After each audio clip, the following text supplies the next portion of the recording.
Check, check.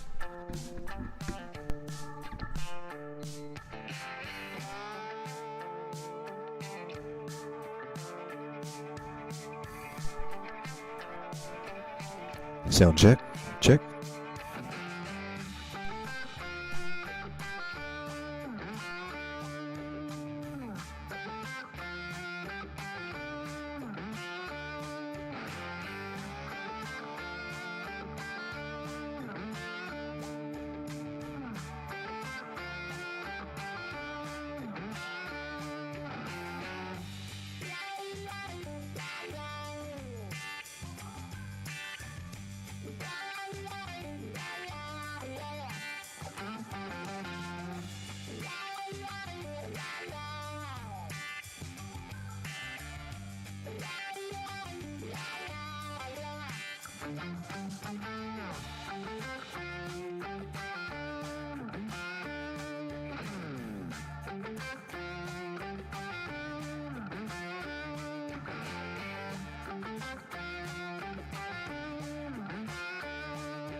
Didn't even have the microphone on. There we go. Welcome everybody. Welcome to Road Dog Crypto live show. We're just kind of chilling and relaxing. I'm not even putting the camera on tonight. Just a little bit easier and faster if I don't do that right now. Got through some technical difficulties there. Thank you so much for sticking with me through that. And if you notice, the little message I got up there is Telegram group. Now I've had that ever since I started this channel. I just haven't done much with it other than just post videos. But recently, since more people have been asking about it, and there's a couple of people joined, so I'm starting to post more things there, and I put a bunch of resources there. Matter of fact, let's see if we can just grab that up right here. If you can see, I usually try to link the chart school videos there, so somebody could go to the group and sign in there and watch all the training videos for free. And then I've got the material that I like to share with you, the cheat sheets, other information, just talking about trading. One of the biggest things is probably this encyclopedia of chart patterns. I've got the PDF there that you can open up. Trying to open it up here just to show it to you. And so you can go through that. This is one of the best resources for trading out there by Thomas Bukowski. Awesome. If you try to buy this book, you're looking at hundreds of dollars. Retail value of this book comes up about $80, but they get snatched up, limited print run, and then they start going for the hundreds. So it's a great source. It's got all the statistics, same things you find at the pattern site, but it's also available for you can, check it out on the Telegram group. You can decide if you want to download it from there or whatever, however you want to do, but you can at least go there and look at it if nothing else. And just got some great information right there. Now, one of the cool things I've got is this Google spreadsheet. And this is something I'm going to release a video on. This is something that nobody ever talks about. It's about how do you decide how big your position to be in relation to where you put your stop loss, and especially if you're using leverage in trading, you want to know these things. This is kind of what leverage traders really have to know, and it's even helpful for spot traders. This allows you to take, you've probably heard that where you take, say if you had $1,000, you would trade with only about 1 to 2% of that, right?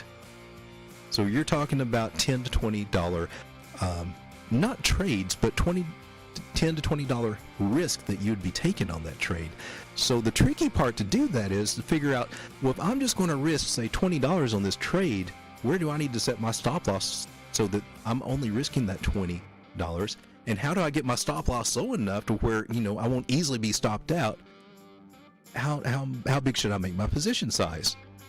Nobody in crypto ever talks about this, and we kind of overlook it. And be honest with you, few of us use it. It's a great tool, though. But the leverage traders, the true people, they're knocking this market out. Trading leverage and margin. You got to have this tool. This is going to help you more than anything. It's set up to so that with your $1,000 account, let's say, you can take 100 trades. And you can lose so many of those. I mean, you could lose about 5 or 6 of those trades. But the way this is designed, so, even if you lose 8 trades, using this kind of technique, you're going to win at least about 2 out of 10 out of those. And that should be enough to get you ahead so that you're not falling down, losing your capital. This is a risk management technique. Just kind of cool. I threw it up there. You can go to Google Spreadsheets. You just plug the numbers in you're working with. Solves that for you right there. But I will have a video that kind of explains this a little bit better. Just got some cool stuff there. Check it out. Chart patterns, things like that. Of course, you got the Bukowski book. This is one of the big things. The watch list. Now, if we go over here to TradingView, I've got my Road Dog Crypto watch list, but I've got some other ones on here too. Now I've got AI tokens and Metaverse. Oh, I just lost that screen. And I got Web3, so I put all those up there. And I'm also giving you resources to where you can get, like what I've got right here, the KuCoin Bitcoin markets, KuCoin UST markets. If I go and click the UST markets, I've got everything, every pair on KuCoin, and you can do this for whatever exchange you're using, Binance, Coinbase, wherever. They have a lot of those listed, and there's also another resource. I just lost my Telegram thing. There it is. Sandwich Finance is a good place just to go ahead and get those already made up. But if you wanted to create your own watch list for your own exchange, where did you go, guy? Right here. It's kind of hidden. You got to kind of look for this one. It's called Better Trader IO Crypto Scanner. And you can go here, you can pick out what exchanges and what coins and build your own watch list that way. So just some cool things to do there. Some cool tools that will help you, because we're trying to get you ready for this bull market that's coming and get you up to speed. And that's the whole goal. But anyway, looking at like our AI tokens, and you can see AI has been moving like crazy. I've been tweeting like this. If you not follow me on Twitter, I'm at Road Dog Crypto on Twitter. I post chart setups over there. You know, the more interaction I get, the more that I'm going to put out over there, and on the Telegram group. So, you know, come and interact with me. Check out some of the charts. I posted some charts, and we'll go over some of those today too. But AI has been moving. It was actually doing a lot more than this. One that I've been extremely proud of is AGIX. That is my baby. I made video after video on this one, giving my little secret away about how I grow my Bitcoin. This is how I double with what my Bitcoin is. I buy this coin is an oscillator, you'd say. I'm familiar with the cycles of this coin. I know how this thing trades when it gets into a range, right? And so the whole game, the whole notion of it is to find one that does this. And of course, AI is going to be a big thing. And this is my favorite AI token right here. But you see these ranges down at the bottom of that green square? That's where we pick it up. And when we get above the top of this green square, that's where we start selling. And it's just wash, rinse, and repeat. If the market doesn't quite get up above there, I mean, we're picking highs, picking good spots to sell. And I'm usually doing this in Bitcoin. I've got the AGIX UST chart pulled up right there. But it's the Bitcoin one that I really pay attention to. And look at this. Buying Bitcoin down here. Buying Bitcoin down here. Selling Bitcoin up here. Actually, my targets are just a little bit higher. I take profit along the way, and this has just been one of the best ways that I've had to just, you know, increase my Bitcoin, is doing this with some of these altcoins. That's what they're there for, folks. That's what they're there for. That's what they were invented for. Now, some of them have some good use purposes now that we've evolved in the space.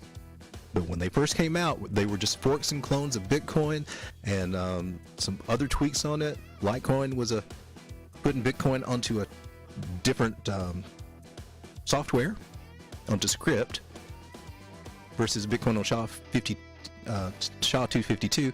And then when Ethereum came around, that kind of revolutionized things. And then we got tokens, and that's when stable coins came, which really revolutionized everything. Back in the old days, we were trading against BTC. Had to go figure out what BTC is worth.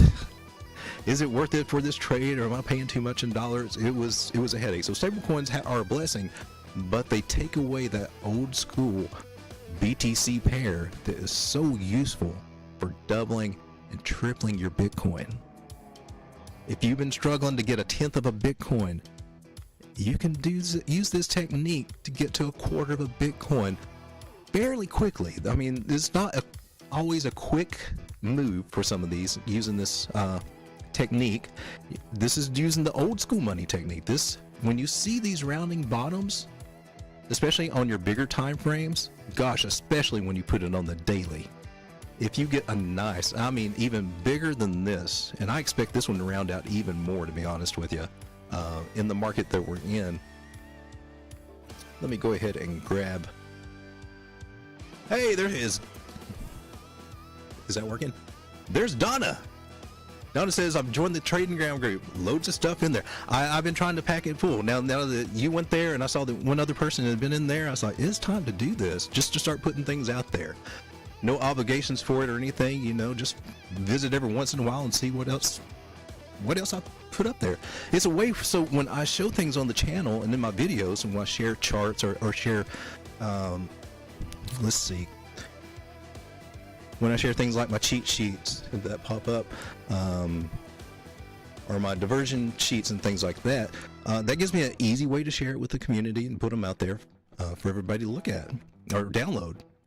I'm trying to get as much stuff out there to help people because it's coming, baby. This market's starting to show signs of changing to the upside. Let's hope that sticks. Now, where's the little tool? Now, what I was saying about AGIX, I mean, this thing, let's just get on the weekly here. Spread this out. We could be looking at something like this for all these altcoins. I mean, not just for this one, but this is an example of what we can expect during a bear market. And this is probably not far-fetched. This would take us all the way to end of this year. It can. I mean, we might get a pump up. Maybe this parabola will be the one, but just from what I've seen in other bull markets, I kind of doubt it. So, I mean, you can get your pops and everything through this, but, you know, eventually it comes back down and it just kind of rides along this parabola until we finally get that big cross on the daily, especially on Bitcoin, that 200 EMA cross on the daily on Bitcoin. It's already done it on Singularity. That's a great sign there. That means that this coin has a lot of strength right now. It is officially bullish. But over, you know, the next few months or whatever, I do expect some downplay and to come back down to retest some of these areas. And I just keep recycling this whole strategy. But one thing that I did learn doing this before, I don't ever want to sell out of all my coins. I mean, I'm a big moonbag strategy, and I definitely want a moonbag of this particular coin in AGIX and probably some other AI coins. But I'm not selling and getting out all the way. I'm keeping some just in case I'm wrong and this thing takes off without me. But I'm just recycling, stashing my Satoshis, also building up my AGX bag in the process. Just rinse and repeat. It's a great little strategy to use at this time of the game.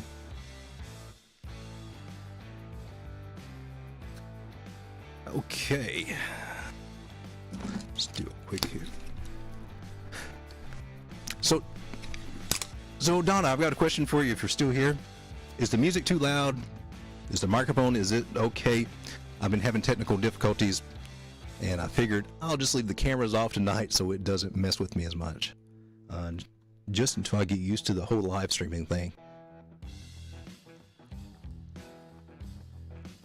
Okay, so let me get back to my regular setup here. Some cool things we need to look at. Dollar, and are we on the 4 hour? That'll work. Dollar's been dropping. That's what we want to see. That's what's been helping us out so much. It's got a little bit of a curve there. That's what's kind of scaring me a little bit. And Donna says the sound is okay. Thank you so much, Donna. And the music is okay. Good. So I did a live stream, was it last night? Night before last? And man, I was just having so much issue. The sound was terrible. And then I got worried about copyright strikes because of the way that I was getting the music. So now I just went ahead and went with the Epidemic sound. So I should be good on that. And they seem to have a little bit better music anyway. All right, so the dollar is falling, and that's great for us. And it's broken back into this. Oh, is that good or bad? When it breaks back into a bullish pattern, it should come on down to the downside. Let's see what we got on the daily. Ichimoku, it's going to round out, baby. Okay, so I'm expecting the dollar to round out. And that's what I'm seeing. So we might see that, but still, as long as it's coming down and staying down, that's good for us. And the clues it's kind of giving me that, I'm looking at the Ichimoku cloud over here.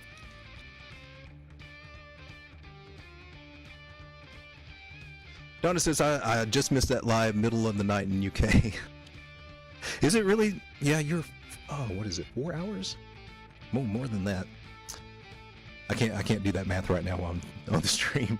But yeah, I'm trying to actually get a decent time to do these live streams. I taught myself into doing it at night because I usually get more energy at night. But then when it starts coming around to it, I start almost talking myself out of it. But I'm trying to find a decent time. I don't know, a couple of hours earlier, maybe. Have to see on that. All right, so what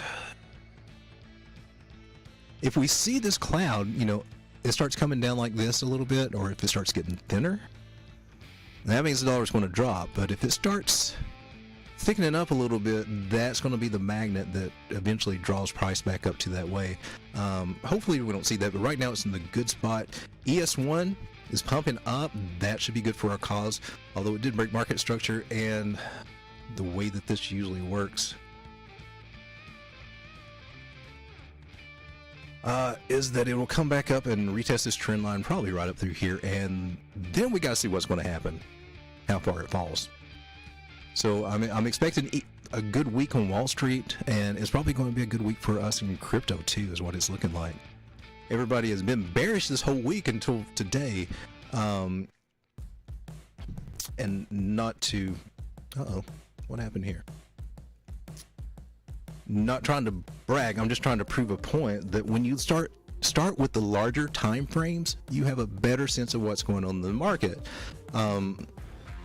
So when I did the video New Year's, this one right here, New Year's baby pump, that's exactly what I said.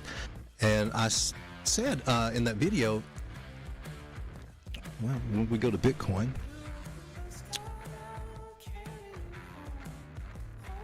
let's go over here. No, let's go back here. This has got it. And one of these days I'll learn how to use TradingView. There we go. So in that video I said if we get up to this certain point, I believe this is 17,100 something, I'm expecting a drop. Now I still am, I just don't know when it's going to occur. But I said if we get up here and we can hang out here, it'd be time to update that video. So it is. We're showing some good bullish signs, and that's welcome, man. I'm looking at my portfolio, and for the first time in about a month or something, I'm actually feeling better. You know, it's actually just above where it was probably about a month ago. These bear markets suck. Donna says it's nearly 3 a.m. now. I wake up in the night a lot, though. Wow, you've got the same thing I do. We are the night owls. My sleep schedule is horrible. I'm trying to work on that, but yeah, I'm up way late in the night, early in the morning, and I shouldn't be. But it's just I get a second wind at 11 o'clock my time, which is about an hour away, and then I'll probably be wired. That's probably when I need to do my streams, is when I'm all wired. All right, but Bitcoin is looking good, man. On the daily, here's that big Ichimoku cloud. See what it does? It's like a magnet. When it gets big and thick, look for these solid lines over here going across the top. When you're actually going up through it, that's a level that we could actually go up to, possibly hit. But usually when you get into the cloud, you're just meandering, and you're getting out somewhere above this green section over here. I can circle that. So when I see these little streams of green coming in, that lets me know, just by the cloud itself, it suggests very strongly that we will at least get above that green area, and then we got to see what that green area does. And if it starts pointing toward the upside being real thin, that's going to be a big move. But don't get too bullish yet. We still got some things we got to work through here, some levels. I'm actually kind of expecting it to come up around, maybe, hopefully, 17,350. That would be pretty nice. But our indicators for Bitcoin, just on Bitcoin, stochastics, of course, they always get topped out, and that's just the thing with them, and that's why they're reliable when you find them at the tops and the bottoms, and when they start making a move, that's when you want to pay attention to them. You can't make your decisions based on whether they reach the top or not, because they can get stuck up there just like this. So that's why I depend on RSI for my overall thesis, I guess you'd say. I pay more attention to RSI, and then I use the stochastics RSI is kind of like, I guess, my clutch, and the stochastic RSI would be like the gas pedal. It's a little bit more immediate. So this one tells me when I need to put on the gas. RSI tells me if I need to put on the brake or let go of the clutch. So when I get ready for a move, I'm going to make sure my RSIs are down at the bottom, and I will make sure that my stochastics RSIs are at the bottom, and that's an entry signal. When you can get both of those to line up. MACD's looking strong too. Now if we get these lines right here, well, MACD to cross above the 0 line, that's going to be nice to see right there. That should give us a good up move. Things are just looking good for Bitcoin right now. It's getting a little tired, so and there may be a pullback at some point, but the money flow is coming in on the bigger time frames, and that's a good sign. So you know, the rumor is BlackRock would be buying Bitcoin. I don't know if that's going on now or why, or no, was it be BlackRock? They were going more for the mining, but institutions, I believe, are kind of driving this, and I've seen all the news articles saying where institutions are too afraid or not ever come back out. And to me, that's usually what they do, is put out news articles declaring the opposite of what they're actually doing. This is a good sign. We broke out of a bullish pattern, or of a bearish pattern. This pattern usually breaks down to the downside. When they break out and stay up, we are very likely to see a strong parabolic move when this happens. So quick moves to the upside, strong moves to the upside, and kind of like what we've been seeing. So good things for Bitcoin. Man, I would love to see us do something great here, but the biggest thing I'm looking for is for us to get back above this blue line right here. Well, that little dotted line, that was our low. If we can get above that and hold that within this little range right here, that would give me confidence that we've got a chance to get back up to the upside. But I would be looking somewhere around these areas for rejection. It may be coming back down to do a double bottom scenario. That makes the most sense. But I will not complain if I am wrong and Bitcoin just takes off. All right, so if any of you guys got any coin requests or anything you'd like me to take a look at, I would be happy to do that. I do want to take a look at DOT on a smaller time frame here. DOT has been on a tear. That is excellent. Tricks, you're at a sticking point right here. So now if it can pull a Bitcoin, and it looks like it might, looking at the Ichimoku and all this stuff, if it get above this trend line, same thing with Bitcoin, there's a good chance we can go up higher. That's market structure. That's our trend line there. Normally we get a rejection there, but the Ichimoku is not saying that that's what it's thinking about doing. So keep an eye on this. But man, DOT's almost at $5. What's it at? We're at 485 right now. Let's just actually look for a pattern here. Oh, that does make a falling wedge though, or a rising wedge. We do.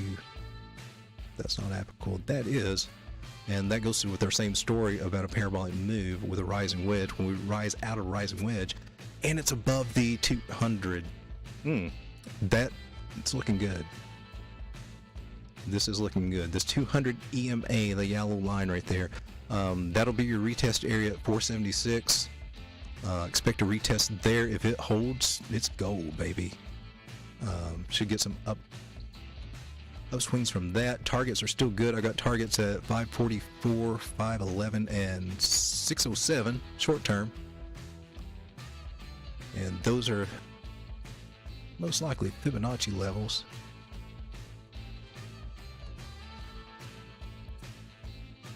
From one of these guys.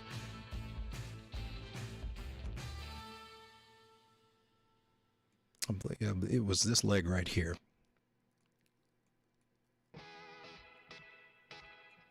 So those levels, and on whatever chart that you're on, whatever exchange you're on, you know, that's how you'd figure. You just use your charts, do the Fibonacci, and they'll give you more accurate price levels for that. You can, I've done something different somewhere, so you see they're a little bit skewed there. But it's a good method for that. Okay. Now gold has surprised me. I'm just bringing that up because I did have a tokenized gold, and I kind of got out of that because I started thinking, man, it's just kind of a slow mover. And what always happens when you get out of a coin completely? Yep. Yeah, I didn't hang on to any of that, so that just reinforced my thing. I don't like to sell out of them completely. Popsicle Finance. All right, let's check that out. I have heard of that. It's not on KuCoin. Let's see, all sources.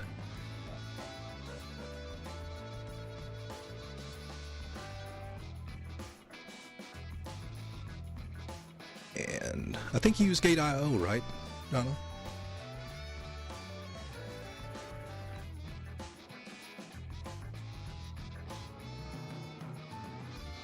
So are you in this one, Donna? Because it definitely popped out. It broke out. Even doing the wicks right there at the extremes, there's no denying that breakout. And it may come down and retest this area, give you a chance to add to your position if you wanted to, but what, 27?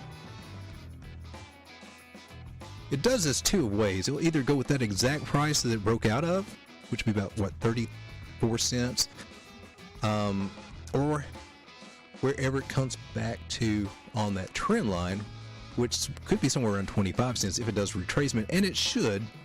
That would be a healthy sign for a retracement, come back down, and then start working to the upside.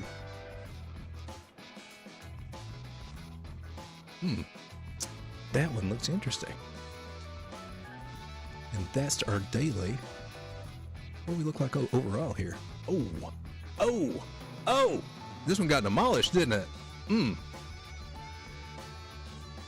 It was at $28?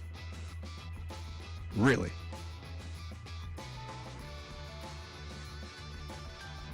Man, even just getting up to 920, just right over here where we have, probably will get our first set of rejection there, or some hard rejection, around 972 up to about $12. Man, that's a 10 to 12x there.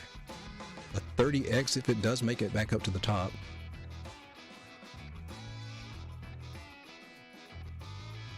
You can't complain about that at all. So let's see, based on what we've got here,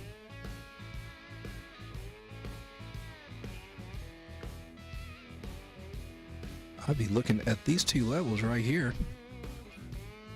at $1.12.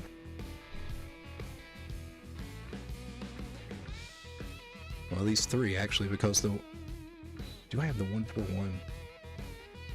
I need to put another fib on here. I've got it there. Give me just a second, Nana. Make sure I give you some more accurate information.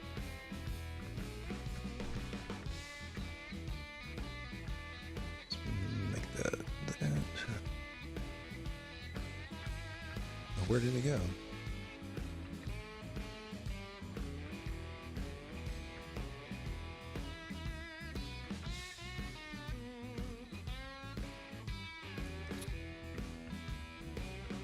Oh, for some reason it did pop on there. All right, I'm not going to waste time with that. It'll be right in this area though, about 132. I was looking for the 1.414 to add that to my chart, and maybe it's Mercury in retrograde, maybe it's just me being a boomer.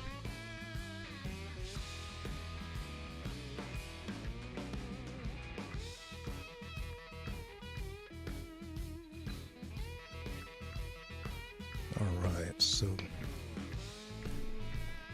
those look like some good longer range targets for that. Now, where would this guy? And right here at 70, just right under 72 cents. That's the 618, so I would look there for some possible rejection. And it's probably a good place to take some profit, and just kind of see what happens, you know. If we're really on an upswing with Bitcoin, all depends on Bitcoin. I mean, then there's a chance we could go above that. If not, then, you know, this would be a good area where the candle actually closed there and may get some rejection or retrace. But Bitcoin's going good, then, you know, there's chances to reach these other areas up here. But it's looking, that's a good find, Donna. Donna's got a knack for finding these little gems.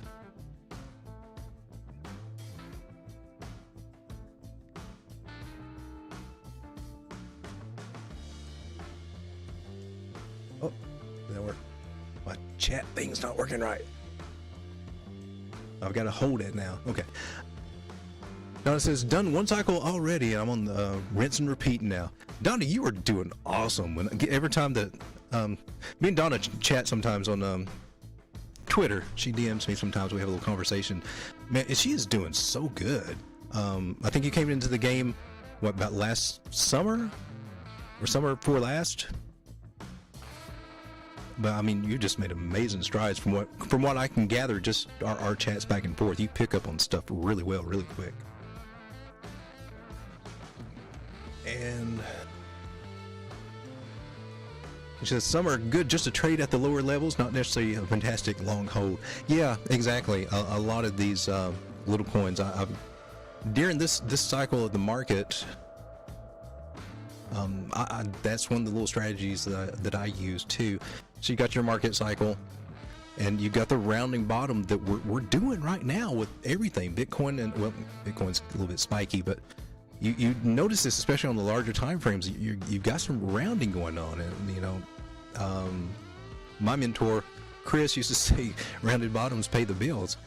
I think there were some people even in Chris's group that yeah, they said all they do is just buy the rounded bottoms, and they made out like bandits. But yeah, a lot of the altcoins, when at this point in the cycle, you know, I'll pick up some. Not going crazy, but this is part of my degen play. I'll pick up some, just kind of stash them away,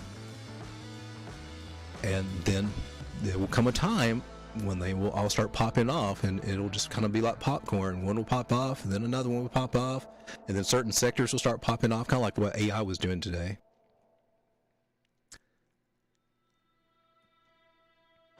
And Donna says, there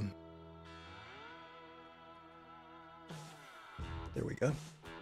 Dare I say DBC, not to get people in though, DBC.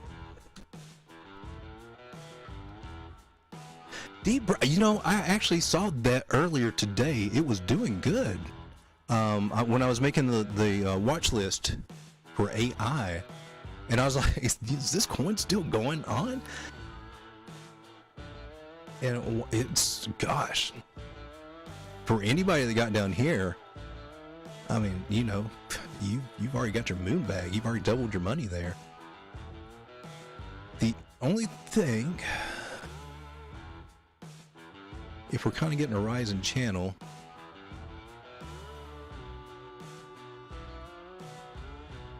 and again, if Bitcoin goes crazy and it can break above that, it's rare for this to happen with these patterns, but when it does, it's good to be in it.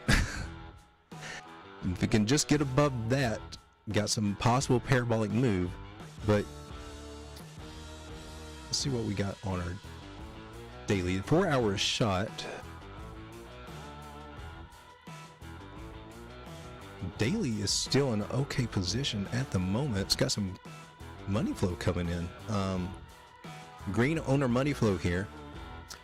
VWAP's coming to the downside, but you can see how it bounced so many times right there, because it's still going up. This is what happens with market cypher with any of these, but especially like money flow. You know, you get this wave going. Well, I just kind of messed up that drawing there, but so you can see how I'm following that. And so it's kind of, it may be coming down, but it may still be coming up. You know, it may still come to the upside. Something to look there. It's not totally exhausted yet on the daily, so that's got something. Let me get my lines out. There we go. 4 hour wants to reset though, but I don't think it's going to be a deep one. Not with that money flow there. That money flow will definitely make a difference on how things play out. So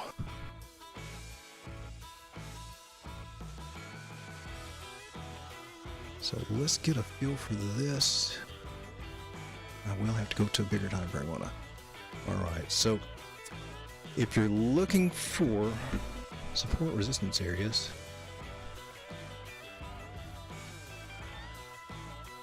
the little trick that I like to do when I'm looking for, if we're moving upward, you know, we've had a downtrend and then we're moving up and I'm trying to find support and resistance, I like to actually come to the underneath rather than trying to like pick the top of a peak, because that's really where the resistance, that's where you'll find your resistance flip. See, it came down here. This one came down a little bit lower, but that's where it bounced. And then it also, you know, that was the area that it, you know, turned into resistance there. And so that's what I kind of look at when I'm trying to just eyeball support and resistance areas.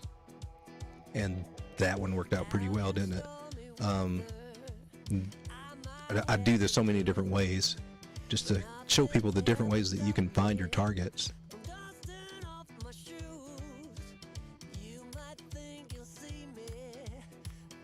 And using the fibs for a larger move, that's one of my favorites because they are pretty accurate as well. The 2.7, the 3.82, it's a little iffy. Sometimes price blasts through that. The 4.14 and the 6.18. And then of course we got a 6.18 area to retrace back to.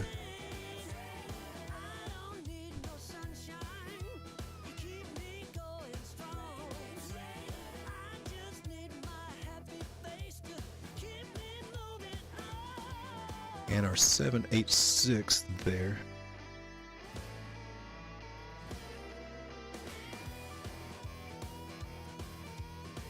So usually when price does break out of something, you know, 618 would be your first area to look for a bounce. If it's going to go up, that's where it should bounce for a best move, best possibility. It can come down to 786 and bounce back up too. That happens a lot in these bear markets. But that was really interesting, Donna. Donna says she got in at the end of April 2021, peak of the bull run. That's when a lot of us come back in. I remember, I mean, I got into this back in 2013 with mining, and then I think actually trying to buy and trade 2014. And of course, I spent all those years just guessing through it and just learning little bits of TA, not enough to put together or come up with any good strategy. And then I got fed up with it certain times, stayed out of it for about 6 or 9 months. Just little things like that. But I remember being at work one day and my boss was talking about Bitcoin. I'm like, what do you know about Bitcoin? It says all over the news. It's like up to 14,000. I'm like, what? Oh, because it was probably about 6 months before that I'd written it off and said, I'm done with this. Like an idiot. So, you know, I bought some of those areas too, because, you know, at that point I'm still dumb on how the market works and everything too, even though I'd been in it for a while and doing some trading and stuff. We all learn. And you are learning very well from what I can tell. So deep brain chain, let me clear this thing off. That some ideas that I've got for that. Feel free to ask for anything else too. I don't mind looking at anything. I did post some to Twitter. Is this mine? If I can get to mine.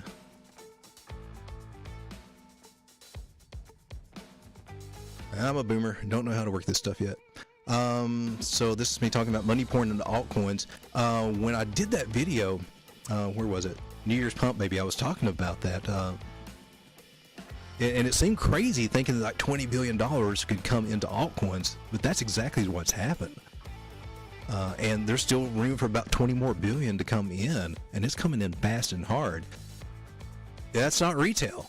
There's no way that's retail, and that just So the smart money is starting to get their claws in on this stuff down at these rounded bottoms.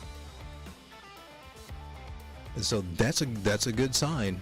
We're at the bottom, near the bottom, past the bottom. We're definitely in bottom territory. But on Twitter, what we got? I was talking about BTC dominance. Dogecoin looks like it's getting ready to break out, man. Look at that inverted head and shoulders there. That's usually a good precursor for the bull runs in Bitcoin. It's done this on the last few bull runs. When Dogecoin starts taking off, crazy, Bitcoin is going to follow. It's just been the signal for the bull market. So Dogecoin's always worth looking at, even if people laugh at it. And I do have some.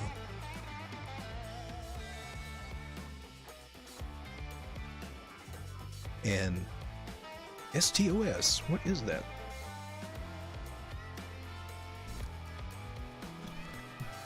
This is what's so cool about being on the live stream, because I get to be introduced to coins I don't normally hear about. Probably because I don't have access to them, because I'm just on KuCoin.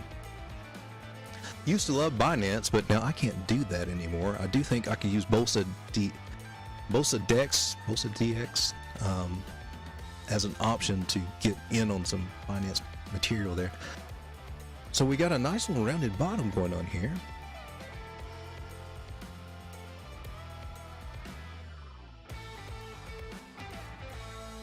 I mean, it's got some flat in there, but we that's enough to consider around, especially on a bigger time frame.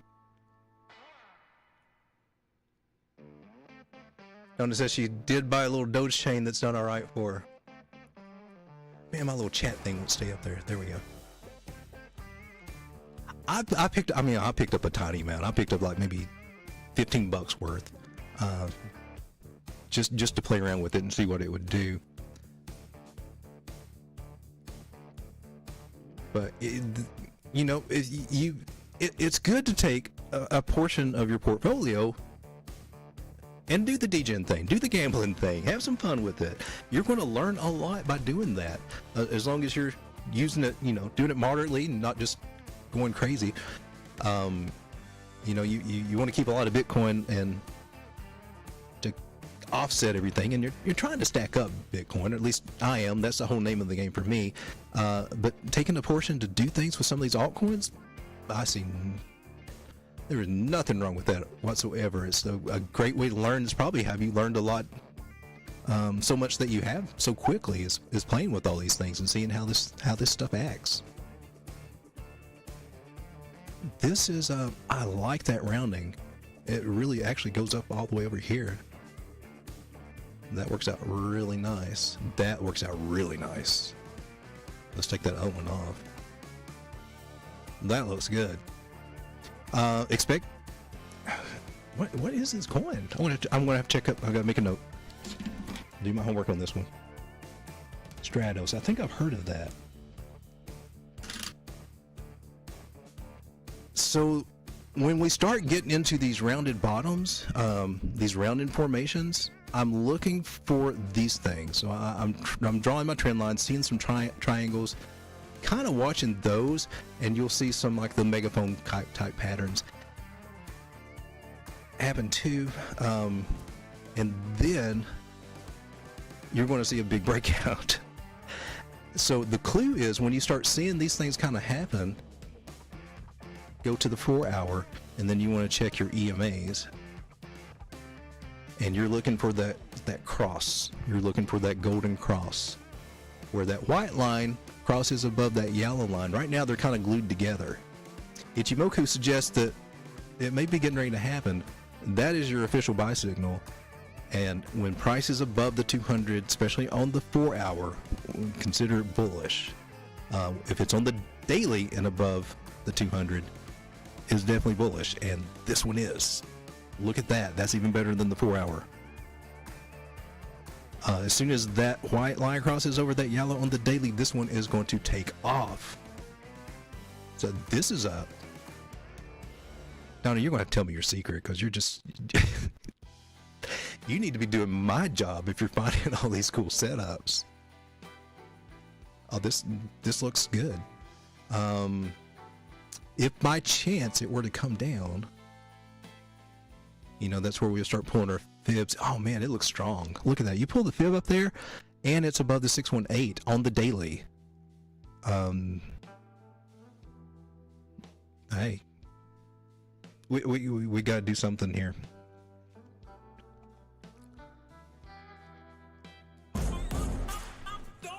Is that working? We gotta celebrate, because Donna is doing it. Donna is finding the gold right here.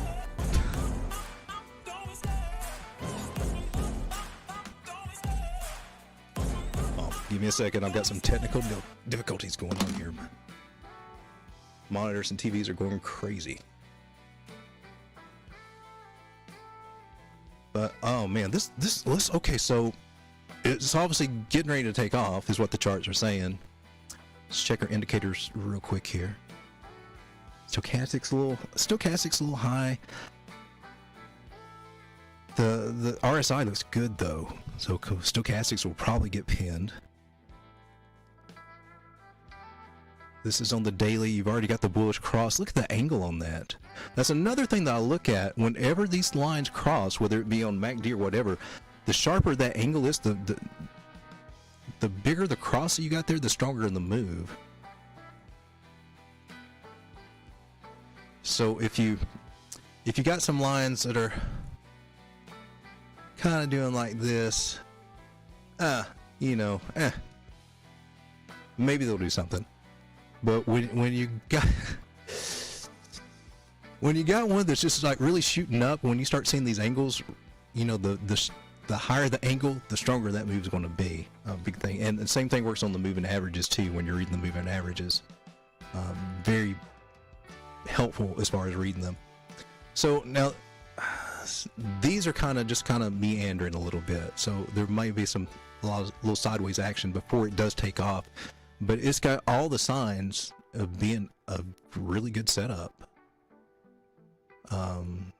This is like one of those trading group worthy setups for a really, really good setup in a trading group. Now you may see it just kind of float up here a little bit, and you know, it probably will. This is probably what you're going to see happen. It will probably stay within this trend line right here. That's a little trend line magic. I use trend lines a lot to predict future price areas, because once you've got a trend line, it doesn't just stop. That line goes on forever, and it will always glitch or do something with the price whenever price crosses that imaginary ley line, or however you want to look at it. But more than likely, something like this would happen until we, you know, get out of that zone, and then it should take off from there, just based on what I'm seeing here. And it all, of course, all depends on Bitcoin too. That's why we always watch Bitcoin, because that tells us what our altcoins are going to do. But that looks good. Now, let's see. I pulled that retracement from there to there, so right here we got to mark this area. That could be a rejection area. Could be a good take profit area. That one possibly too. So these are just some areas I would look at for just taking a little profit, see if it comes back down, and if you want to add to your position, buying it back lower. But Donna knows how this game is played. I can tell she has learned a lot. I'm always really impressed when I talk to her. Oh.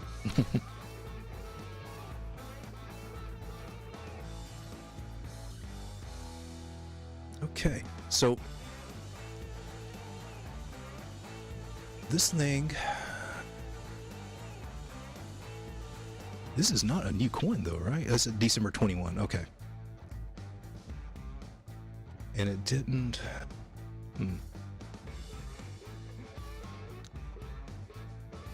Let's see what the fibs say on this guy.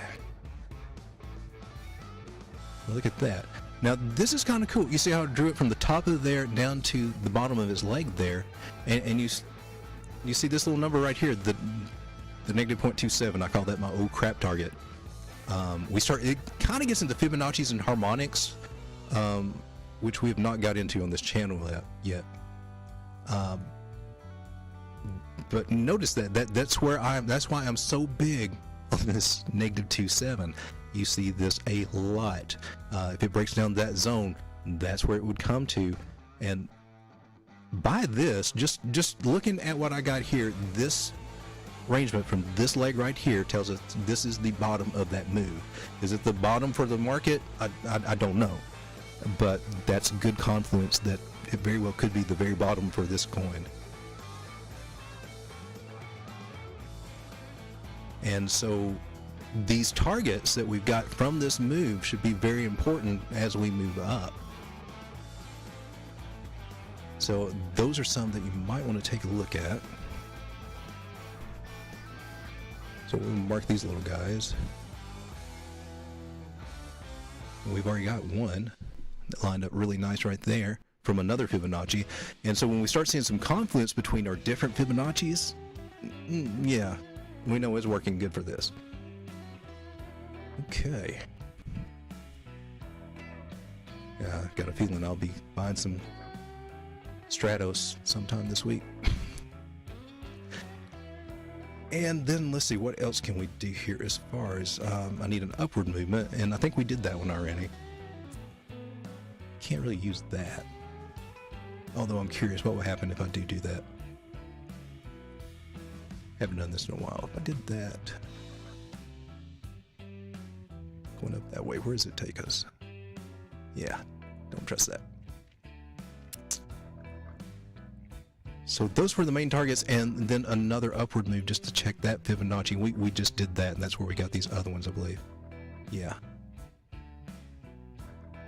And then for any other targets in between, that's where I come to the underneath, like right underneath this guy. And I'll just put a actual full line. And this guy lines up with that one. And not really much in between there.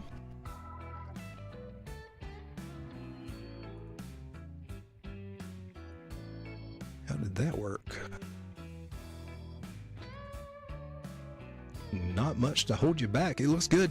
That looks good. That's a good setup.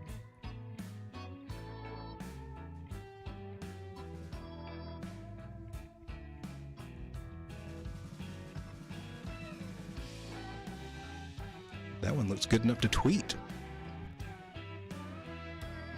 I don't know if I got time to do that right now, though. I'll come back to that one. I'll probably end up tweeting that one out. I'll give you credit for it too, Donna, since you found this guy and brought it to our attention there. All right. And any other thing you want to look at, feel free to ask. I'm going to throw up some of these watch lists, and the cool thing about that, these things move in the sectors. So we do this.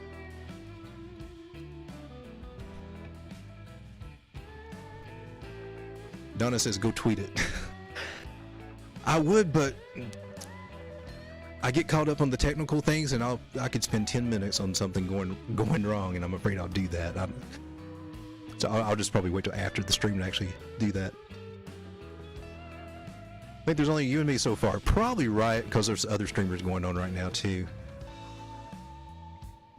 I don't get much traction on these live streams, so I'm at a crossroads. I think I need to keep doing them to grow the channel. And it just makes it easier to keep, up to date on some of this information, because my videos on a certain coin, I can go a week or two without covering that one again. But the live streams don't seem to get as much traction as the videos. So, do I have to sign in to do this? I'm looking at the markets on KuCoin, and so they've got the sectors right here in DeFi. I didn't do one for DeFi or Cosmos. Do that too. So I'll get some watch lists created for these two, but these sectors will take off just like AI is popping off right now. You know, a week or 2 weeks from now, Metaverse may be one that pops off. So if you've got a watch list and you've got that in on a KuCoin, you can just go there and check them out, and you know, you can see which ones are up the most, which ones haven't popped off. The ones that haven't popped off, then they may be ones to look at, like JAR, to see what kind of condition it's in. I like to look on the 4 hour, because I'm looking for that cross, and you know, it looks like it's done well today. We could get that bullish cross we're looking for there. Data. So I just kind of like to just go through them. I think I must have posted this one. This one was the affects AI. It's went up and then came down. That's when I posted to Twitter. That 4 hour buy signal. If it bought there, man, and I didn't. But I am looking to try to get some more of these AI coins on the retest if they come down low enough. Man, anybody that played that game bought even at the cross. Let's say we bought there. I mean, 163%, 168% profit. That's pretty awesome. And I just lost my TV again. Now I can't see my chat. Technical difficulties. Nothing you can see on your end. It's all over here. I'm glad I didn't turn the camera on. I'd be freaking out right now. And Donna says Mask looks like it had a breakout, but could need to come back for a retest. Yeah, and do I have Mask? I had it on here. It booted on me. It's not AI. It was Web3, right? Mask right there.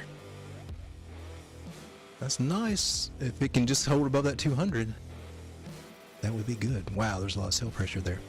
Can we do this? Can I get to a chart here? Donna, I don't know if you do this. But I mentioned this on the last live stream because I happened to think about it. But I mean, I wish TradingView had something like this. If it does, I'm not aware of it. But on your exchanges, when you go look at a coin, where's it at? And going over here to market depth is not going to do it.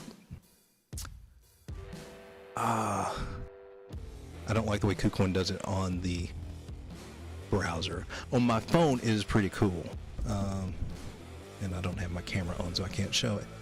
But I checked the market depth, and it kind of shows you stacks the buys with the sales. This totally defeats the purpose. I have no way to change this, do I?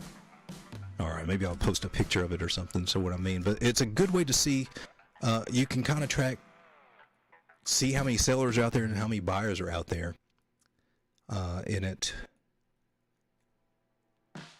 On my phone, it'll look like this. You'll have your straight line there, and you'll have the buyers, and then you'll have the sellers. And if you see a big stack of sellers like that, well, and it stays like that, you know, you got a lot of sell pressure. And that's something I like to consult a lot, especially when I'm getting into a trade or trying to get another idea of confluence about where things are going. I like to check the market depth. It's kind of like Bookmap, kind of, in a way, where you can see where actual buys or people are putting their limit orders and things like that.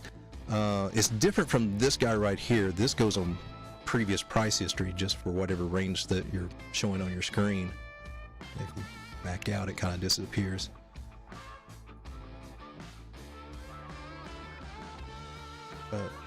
Yeah, Mask is going through a little bit of consolidation right now. Let's see if I can get that off. Too much. And it's poised for a breakout. Oh, that would be nice. I don't know if I picked up any of this yet or not. I think I did put a few orders in to try to catch it when it's coming down. I don't know if I don't know if I had any luck with that.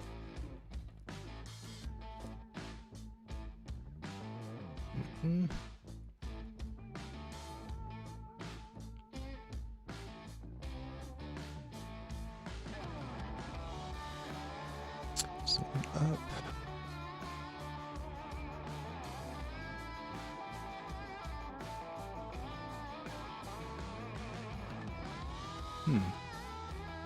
So 618 right there.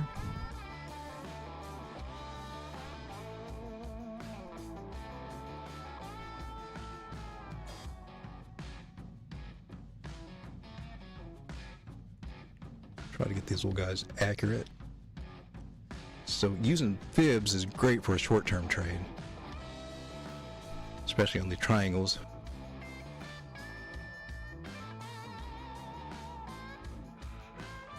Leandro is usually on. He usually is.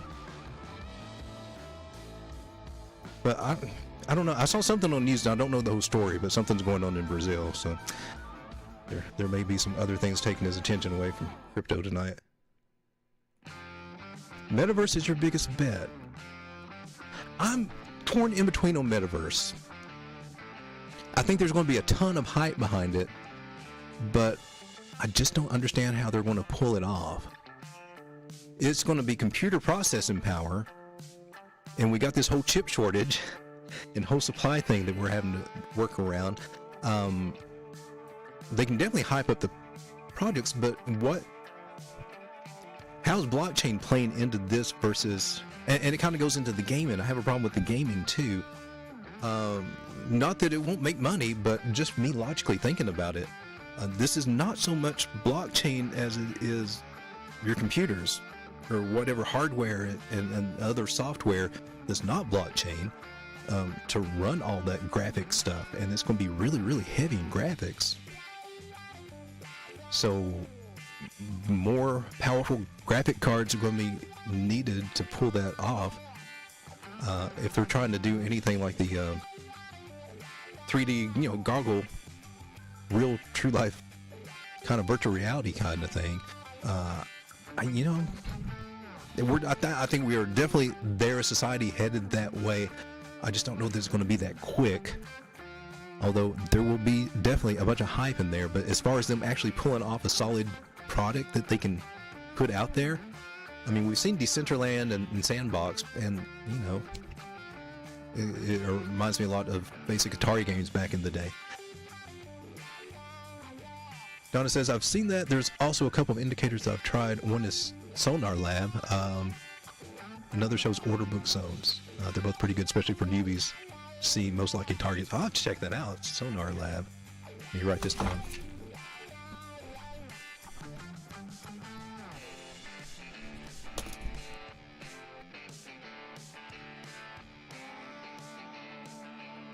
So I can find the names if you want.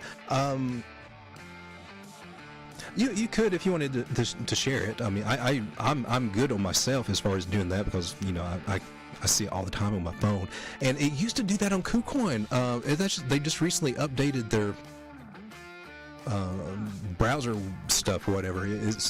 They've got a different layout now, and I mostly trade on my phone. That's just my habit. I'll chart on my computer, but that's about it. When I go to visit an exchange and try to trade on my computer, it's frustrating for me. And Don says, education, sports, and fitness, so many opportunities. Meta have the goggles and are releasing fitness apps. Huh. Well, I definitely think Metaverse the category definitely will take off. That's why I've been stocking up on Sandbox. I don't have any mana. I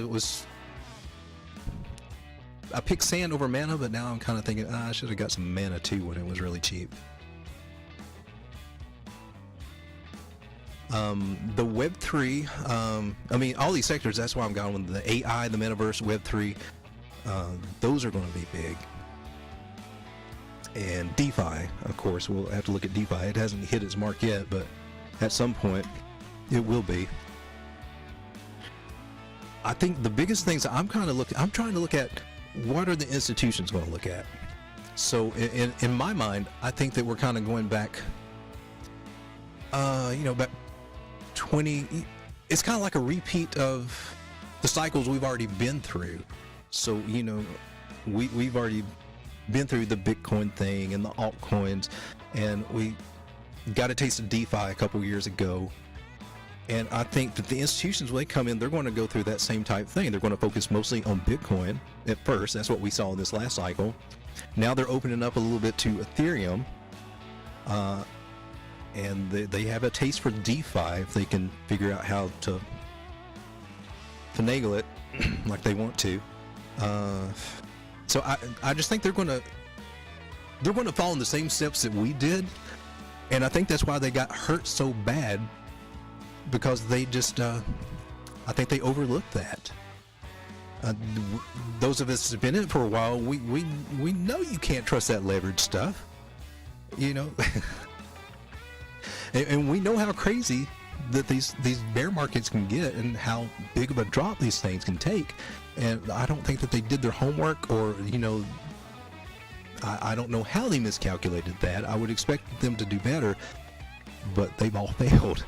And so it's kind of a really good opportunity for us now, because we're back at square one, where we were before the bull run started. We got that whole opportunity now. We've shaken them out. They ended up being the weak hands here, and it just gave us this opportunity right back in my mind. Donna says she wants to attend a concert in the metaverse. Have you seen Sensorium Galaxy? Senso. I've ran across Senso. I don't know anything about it, to be honest with you. But I have seen that one before.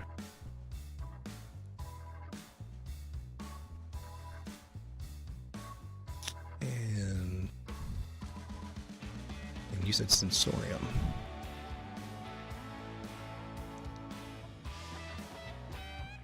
Let's see what this guy looks like. Ooh, came down lower. And this was back in 20. Oh, that kind of reminds me of XDB in a way. It looks a lot like it. And as XDB is lower than what it was before too. Ran up to 326 there. Don't know what was going on way back there. Well, it's definitely flat. Now they will tell you in the stock market, you want to look for these big old flat lines like this as an accumulation. And basically that's how it works in this, this market structure we're talking about earlier. You get your up and you're down, and when you're down in that valley, that's where the smart money is accumulating, where the whales are accumulating, just doing ever so slightly so we don't drive that price up. And then boom, this is what you get. So if it can repeat, if it's a good project, I don't know anything about the fundamentals of it, but if it's got some good fundamentals, then yeah, we could see that happen definitely again. And if I were going to trade this, I would look at this leg down to get my calculations first for immediate targets, and then I would do, well, I would want to look at this move as a whole, and I want to mark this area for sure. And I would also want to look at just each little leg there. That's really close. And this move right there. Can that one come down any more? Can't come down that far.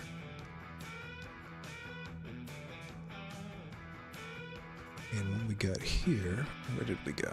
Okay, a little bit better. Can it drop down more? That's what I'm trying to figure out.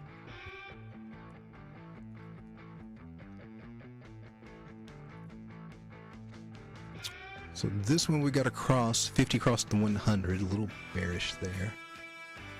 200's not even showing up for some reason. Guess not enough data. This is good. On the weekly,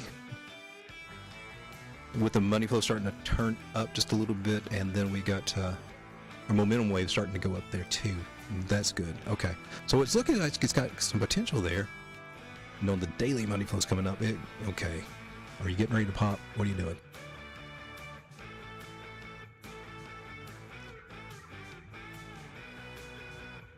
I lost my chart. Where'd you go? There you are. So Donna says, chart is rubbish right now, hoping it will go even lower. They have David Guetta and some other DJs, but so many elements to it, the music's just part of it.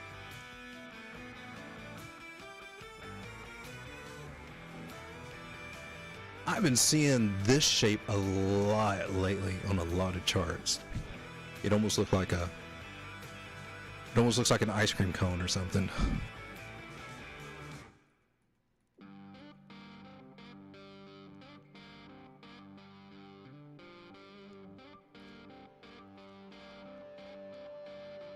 It looks like it tried. Maybe tried to make a cup and handle. I have a debate about cup and handles. A lot of people call them cup and handles. I don't necessarily agree with. My training tells me that cup and handles price needs to go up into it. And then the little handle part shouldn't really come down more than 2/3 of the way. And I see a lot of people where they just got some things that look like this, calling them cup and handles. It, a little iffy. Well, this one's got some ground to make up. We got to get past this area right here, which it's trying to do. It's showing some signs that it will. The Ichimoku right there, and we're on what, the 8 hour? That's showing some promising signs for some uptrend. And on the 4, okay, 4 hours looking good though. For right now, it's looking good. 4 hour looking good up here too. Keep that in mind.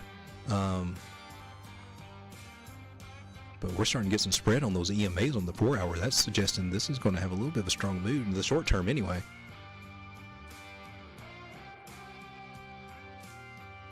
So short term, Seek is another project that you like, and Block. Well, let's check those out too.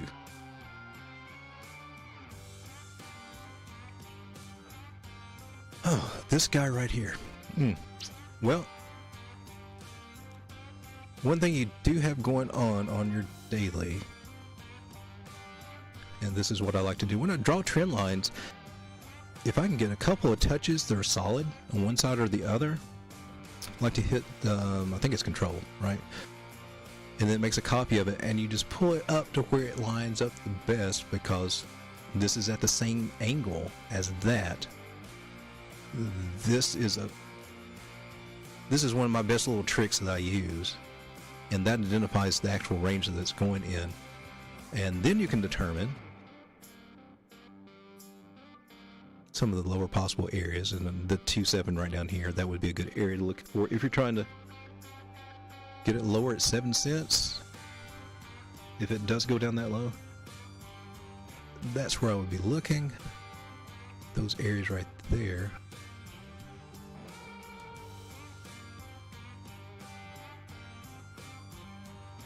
And then it also gives you some pretty decent little targets over here. The 1618s, the multiples of your 618 are good. Now, if it comes down to the 2.7, you want to go with the 1272 right here, because there'll be a 1-to-1 move. So if price actually did come down and you bought here, the 127 would be the main target that you're looking to try to shoot for.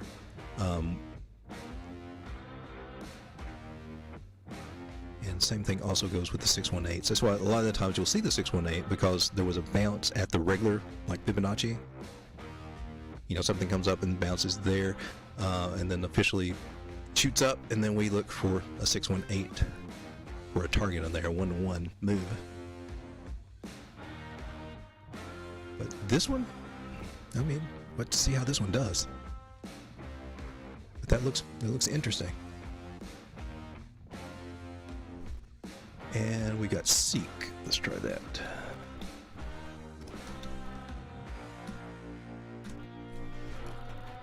What'd I do wrong? And okay, it's the same icon there. This is Gate.io.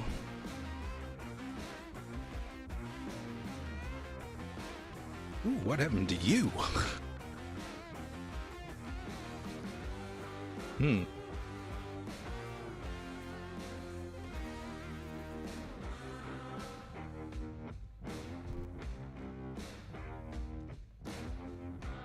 Wow. This guy. Can we get...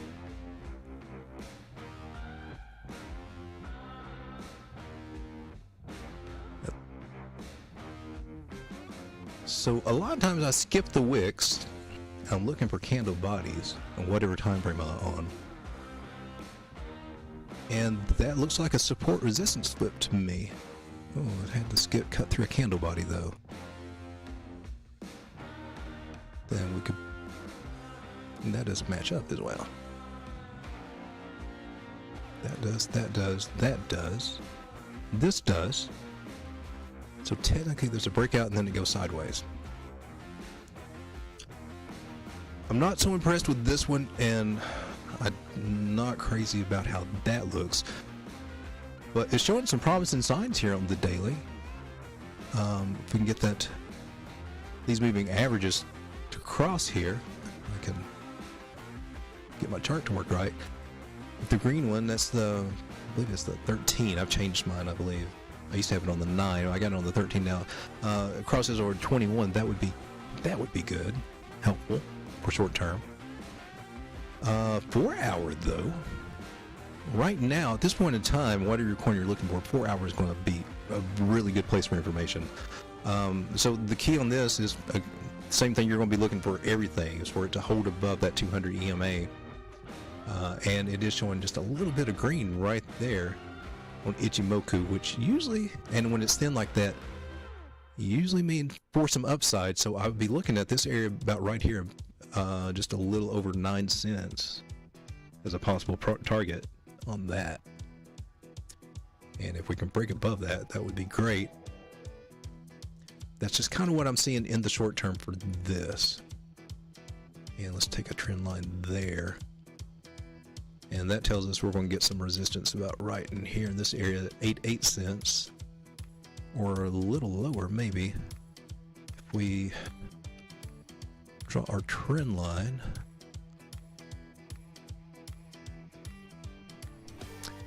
And we do our little copy trick. There's the top of that move. So yeah, that's about right then. I'll just put it just a little below it, so 0.0887. I would look at that area too. As possible resistance. And you could come back down to the bottom and, you know, eventually break out of it. And if it does break out, then you could take, you know, your measured move from the top of your trend line down to the bottom of it, because it'll make kind of like a rounding cup shape. And this is how you do those, and put that at the breakout, and that would get us up to, where you at? This area. Got a little confluence here. Could go up a little higher. Let's mark that one, and then let's mark our measured move right there. And then clean up our chart a little bit. So those are some possibilities I see as targets right there for this one. And we got a green dot on the 4 hour toward the top. So money flow is coming in on the 4 hour. So for short term, it's looking good. Long term, I don't know yet. But if it stays above that 200 EMA, it's got a chance. It's got a good chance of doing something. All right, and block.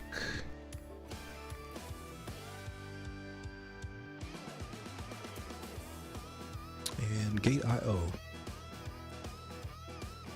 So Donna, you seem to like Gate.io. I've never tried it. There was something, I think I was doing something with Brave Browser, and I think it was trying to get me, that's one of the places that I could go to claim the coin. I don't know, you had to register with an exchange. I think it was Gate.io. So I think I'm almost, I just hadn't done the KYC stuff for it. But I may look into that. It's good to have several different exchanges. And I use KuCoin mostly because I used to use Binance, and then what happened with them, I had to take all my stuff off twice, and then VPNs wouldn't work on it, and KuCoin's been good for us in the States, and probably about the best choice we have in the States, unless we want to, you know, make sure we have VPNs on all the time. But Gate.io might be a good option if I have access to it.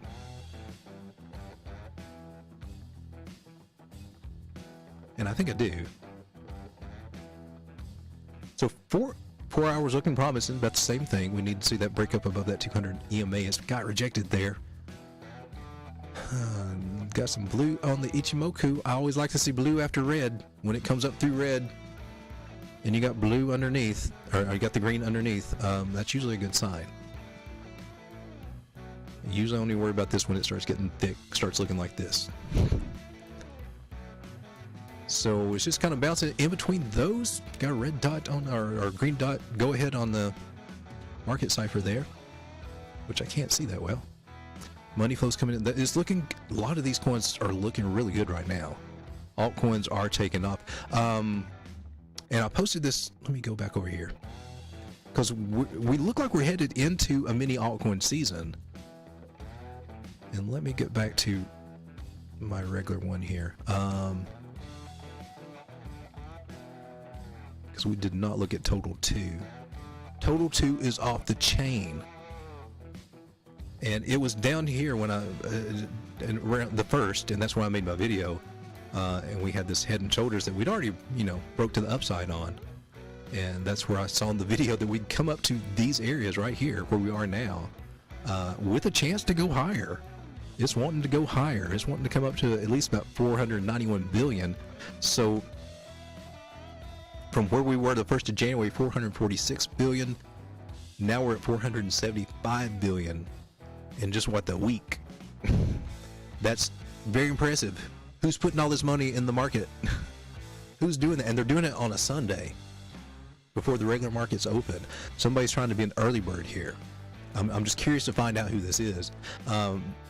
But I like this. I like when you first see the blue cross over the white one, the 50 cross over the 100, and you're already over this 200 EMA. That's a good strong sign for some more upside. I mean, we could possibly, it's looking good for an altcoin season. Most likely a mini one. It all really depends on Bitcoin dominance, which is starting to fall a lot. All right, here we go. Let's figure this out. So Bitcoin dominance is already at the 50% mark.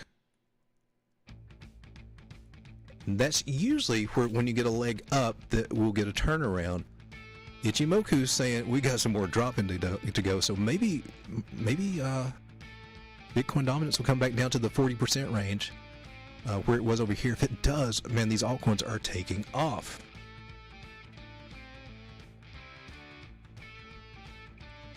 Donna says it has a lot of coins on it. This is Gate.io. I do have a KuCoin as well, but using Gate for my degen plays, and it's doing the best so far.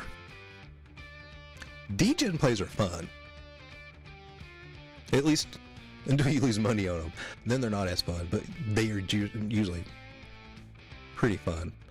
Some people during this time of the market will take, 25 to 50 bucks and just shotgun them, spread them out into all these little low micro cap altcoins that are just at their, been decimated, and it's a shotgun strategy. And some people do good that way, because some of these, there are some 1,000 Xers out there. There's some 100 Xers out there, and you're lucky enough to get them, and then some of them don't make it at all.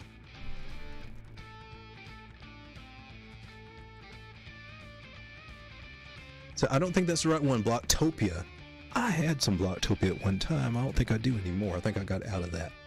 So Blocktopia,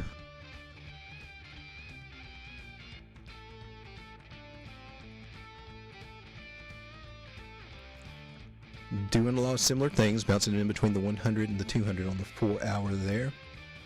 And you just got kind of a shallow falling wedge.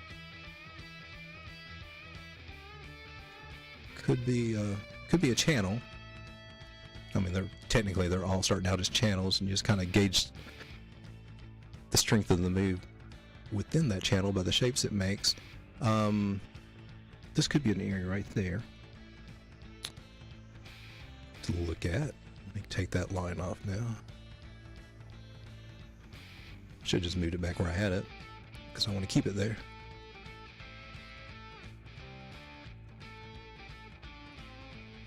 But now these shallow falling wedges break out better. They break out pretty good. A lot better than the steep ones. Bitcoin's in a steep one right now. We've been in that steep one ever since the top of the market. But this particular point right here, actually we're probably in a steep one. If I zoom out, this one may be in a steep one itself. It is. But this part should have a good pump.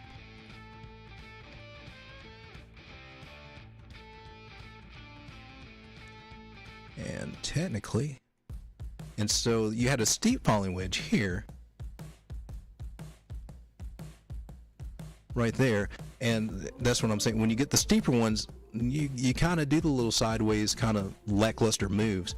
But when you get the shallow ones, like what's going on right now, this one should lead up to a bigger move, and probably should come in right here about 0.0029, just right under 0.003 cents.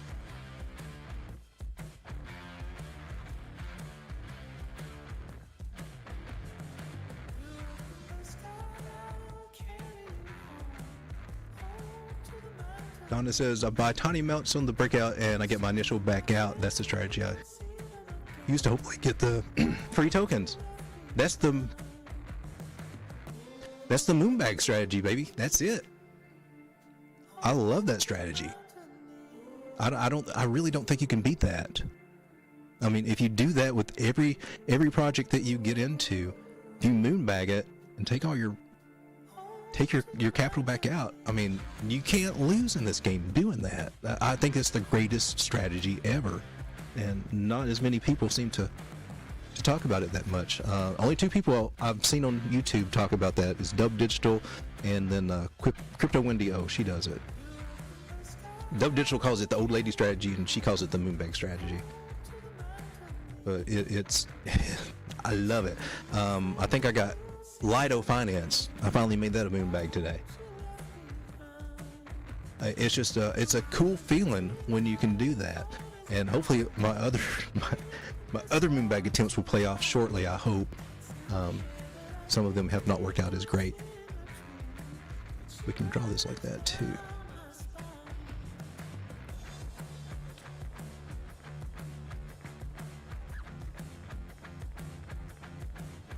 This guy's already flipped for support resistance.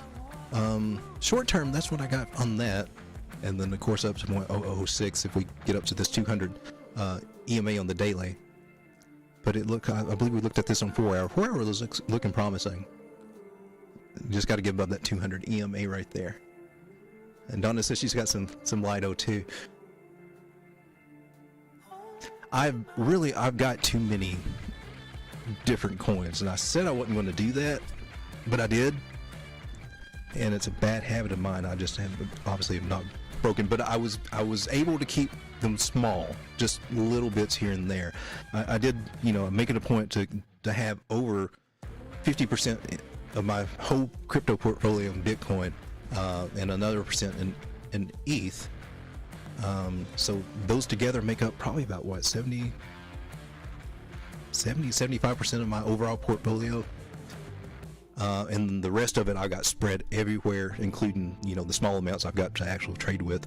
I'm not trading with very much. The ones I'm actually trading, like doing, and I mostly just do Bitcoin, like on leverage trading and things like that. I have very small amounts in there that I'm just playing with, and I've got a few cross margin things that I'm kind of doing a long play on that, and those are working out fine.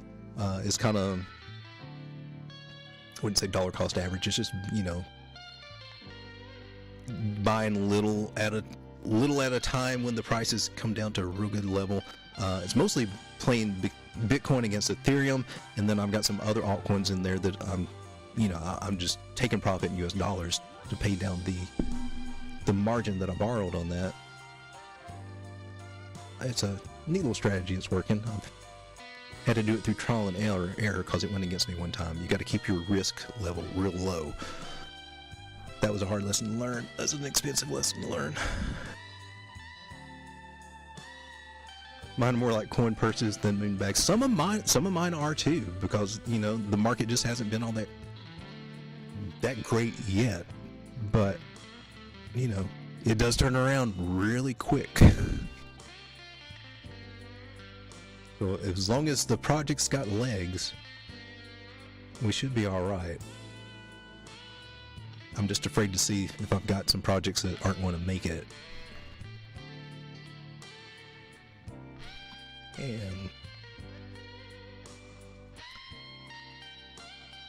But Blocktopia. Oh, there's a good one. Have a little hiccup there, I think. Maybe. 0.0063. Let me check. Do I still have? I don't think I have it anymore. I do remember this was one that Bitcoin was, or BitBoy was really big on. And I don't. I think I got fed up with that one. I don't think I would have sold it unless it got into profit. But I don't remember seeing that one in my account for a long time. When you do the math and see what just a tenner can do if they reach their peaks, it's phenomenal. I'd like to get you to explain a little bit more of that. Right now I'm fighting with my monitors. Give me just a second. Put stuff where I can manage it just a little bit better. Paul Barron has just bought some space on Blocktopia too.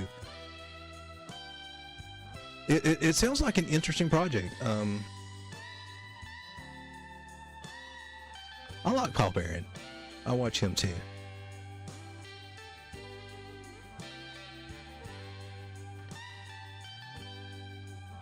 I watch Invest Answers because I saw him, I think, when he first started his show, and he was just all Bitcoin and mostly stocks.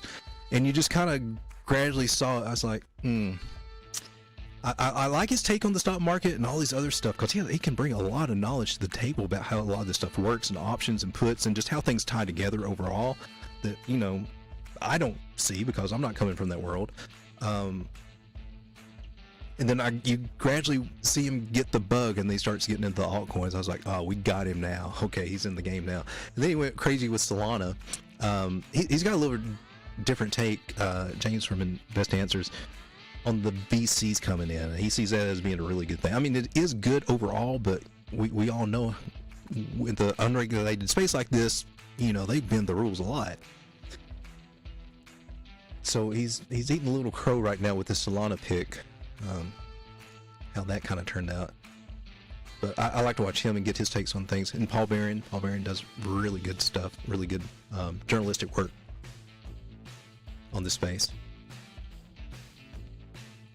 And one guy that I like who does not have a channel, but it's Mark Yusko.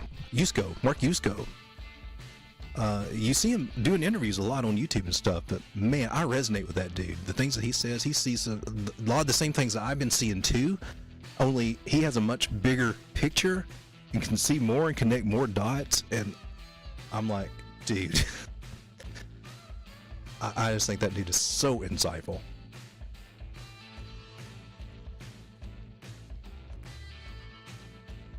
Okay, so that looks like a decent profit setup right there for Blocktopia, I believe, for short term. And of course, overall, we got, oh wow, gosh, we're way down. I'd say probably I probably got upset at having this coin. I might have got emotional with it because I don't have it now. I did something with it, and I'm sure it was out of frustration too. There's another one right there, just a little over a penny. Wow, that thing has dropped, huh?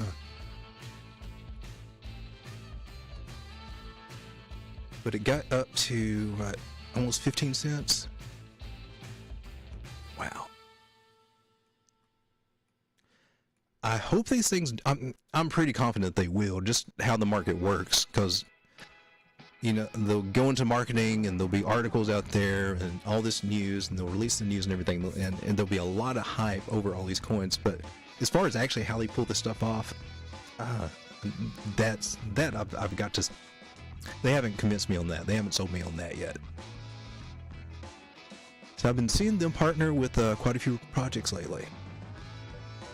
Let's go check that out.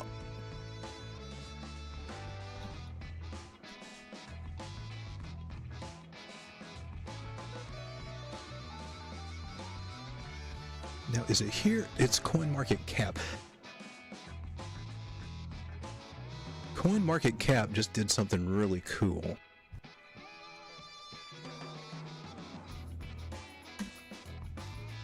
I usually go to CoinGecko, but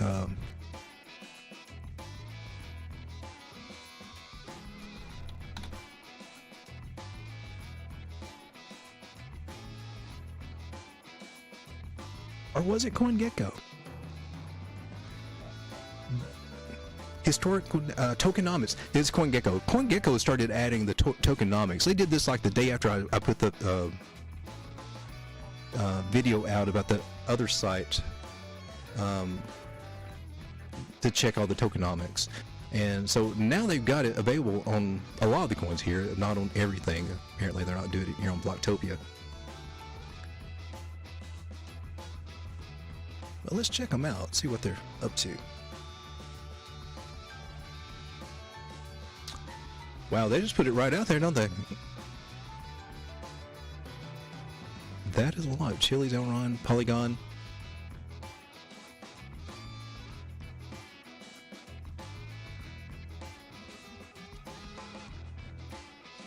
It does look really interesting.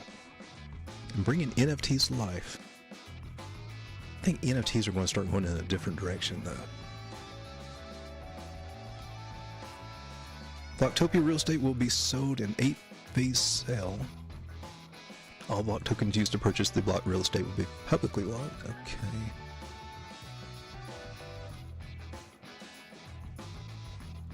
So using it to purchase mostly the real estate. That's kind of like what Sand is doing too, I believe. Vinley, Zopko, don't know about them. Polygon, of course. Babylon's, Anzu, Animoca Brands.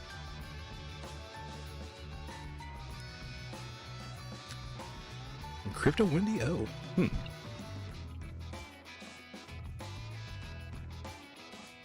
And our teams. So let's go back to this chart. It's starting to look very interesting to me now, since I'm not in it anymore, and it's at a very, very low, well under a penny, at 1/5 of a penny on the daily.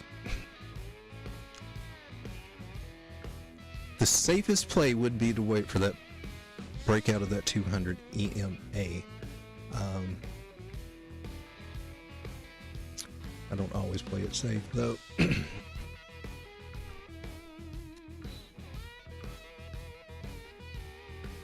of course these three areas right there. The 50, the 618, and the 786. When you pull a fib, are your good retracement areas to look for getting back into a coin. I do like that green on the Ichimoku. I'm going to have to make a note. Put this on my watch list here.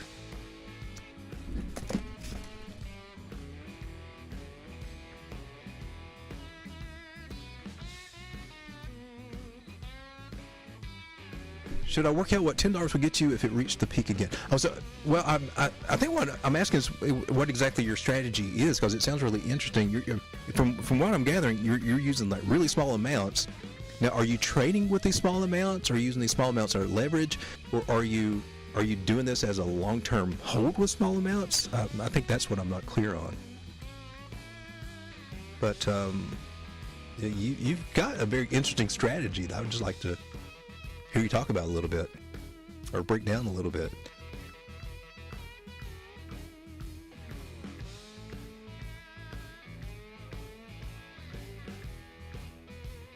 Okay. I hit a button or something. Now I'm on card stack. Hold on. Let's see what our sectors are looking like. Now, KuCoin on the app has got some cool little features, and it'll let you go to a place called Discover. It'll tell you what's going on, what sectors are kind of booming. Every sector is doing really well right now. Everything looks like it's up. NFTs are up 10%, like Mana, Sandbox, all those tokens. Metaverse is up 12%, also includes Mana and Sandbox. Gaming, Polygon ecosystem is up 8%. Everything's booming. All this money coming in. I gotta find the story on this. It's got me curious. I want to know what's going on. And so many people were talking about us being so bearish this past week.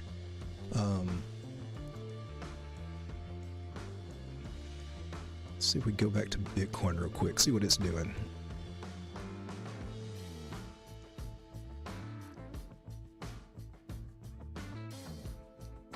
I'm on my spot, right? Why does my panel look different? That's me.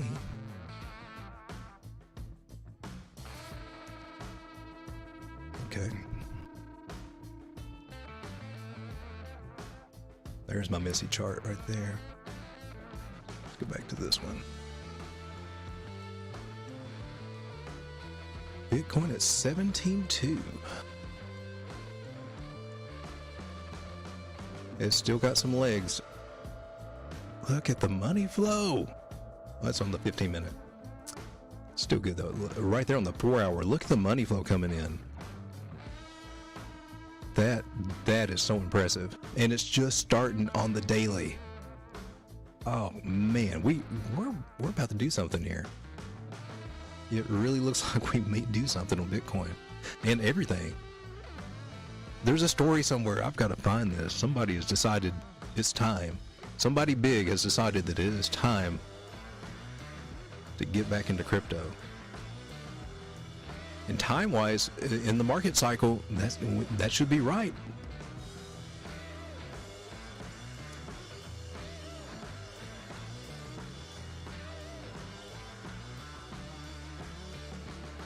Bitcoin's looking good on every time frame that I've seen. Weekly was awesome with that candle close.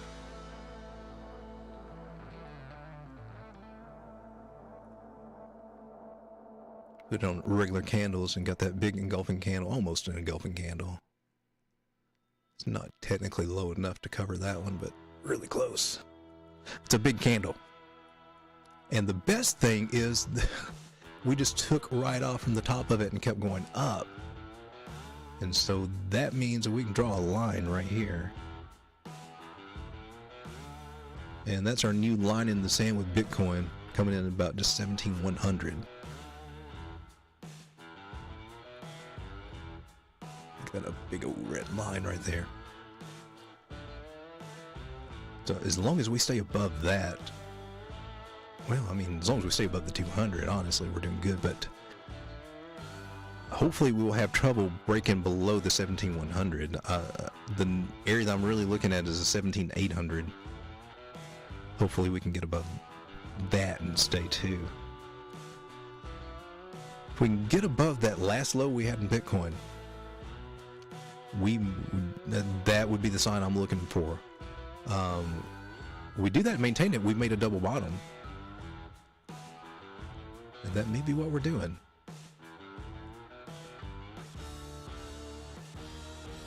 We just got to get right above this guy right here. 18,352. If Bitcoin can work a miracle and stay there, that might be the signal that the bottom's in, possibly. Just all eyes on Bitcoin. Donna says, I'll have to show you. You don't have to do that now, but sometime, yeah, I would like to talk with you a little bit more about it. And that might be something that could help a lot of people too.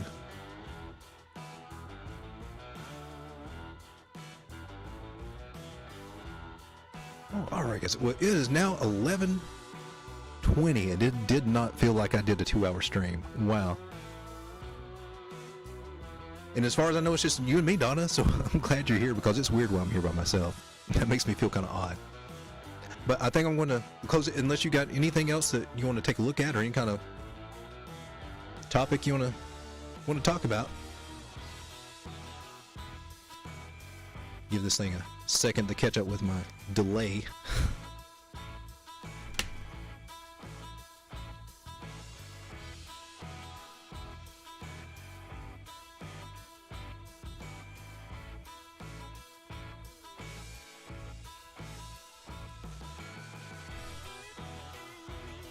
All right, well, Donna, I'm going to wish you a good night. Oh, there we go. Not a member says, cheers. Hey, not a member. Glad you could make it here. I don't know if you just now came in or been here for a while. Rewind it. I don't know. But I'm glad that you stopped by. Thank you so much. All right. I'm going to go ahead and call the stream. Thank you so much for coming by. And hopefully, we learned something tonight. Donna says, have a look at OKB when you get a chance. Don't need to do it now. I don't mind doing it now. That's an exchange coin, right? What am I doing wrong here?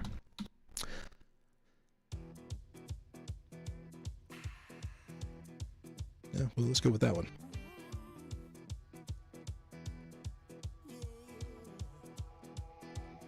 OKB.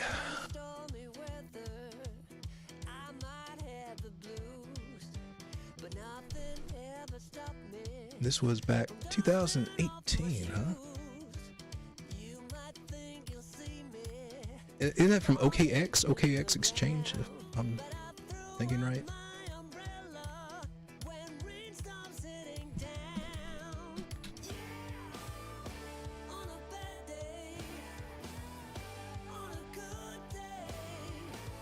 Let's pull up all this data. How far did you go back? Okay, so our charts should have all the information. Okay, blockchain. Okay, okay. It's a good move that they put their exchange tokens on a blockchain. That should hopefully keep them out of the securities thing, I hope. That's what Sam should have thought about doing, I guess, but oh gosh, what a nightmare. So it did break out of that. Let me switch my other candles back on. That's looking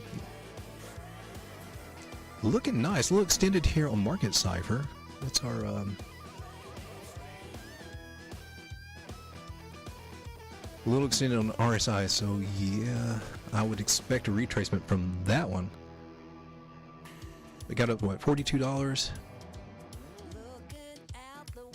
Not well. I mean, unless it really takes off. What we got here on tokenomics? Total supply 300 million. Circulating supply 60 million. That seems a little high for that.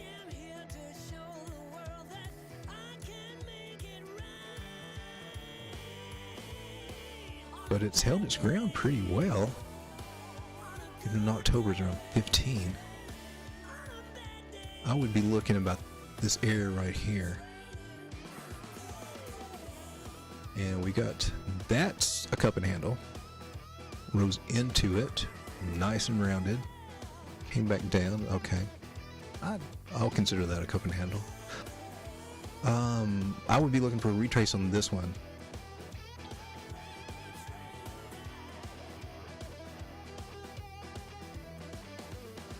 And that way, yeah, the $21, that sounds good. That sounds reasonable. A little bit more reasonable right there.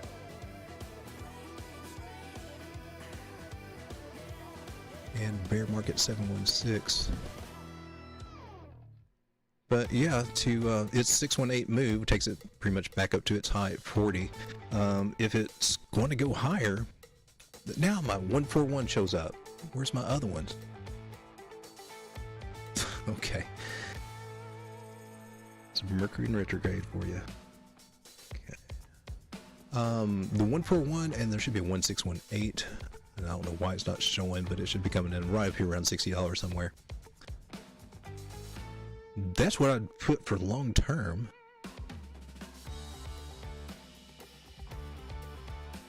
But if it did, would it be worth holding it for that? If you got back in at say 21, I mean you're doubling your money. It looks like you might have some faster horses unless this thing is really going to take off, but the tokenomics aren't telling me. I mean, if they do something phenomenal,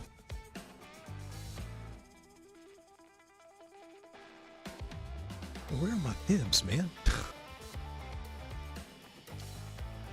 They're checked. They should be there.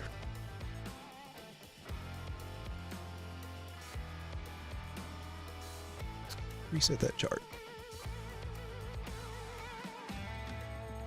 There we are. It's my 618 right there. $68. That would be more interesting, and that could happen if we get a real, in the bull run. But we went from, the last bull run, and it only got up to 42, and it was sitting around $6. That's a good move. This time it only came back down to 11 and 15. Basically, it actually went up while everything else was going down.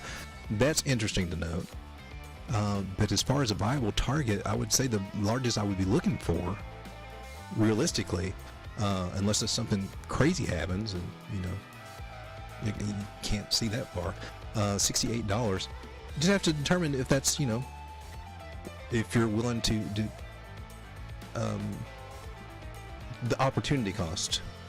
If you're willing to take the opportunity risk for it, because you could put this money into other things that could give you a much better return, possibly quicker. It's just what I see. It's just my take on it. And Donna says she's been playing OKB in the range. Well, it definitely is in a range. I like doing that too. That's a great way to grow your Bitcoin or dollars or whatever you're trying to do. And yeah, that would.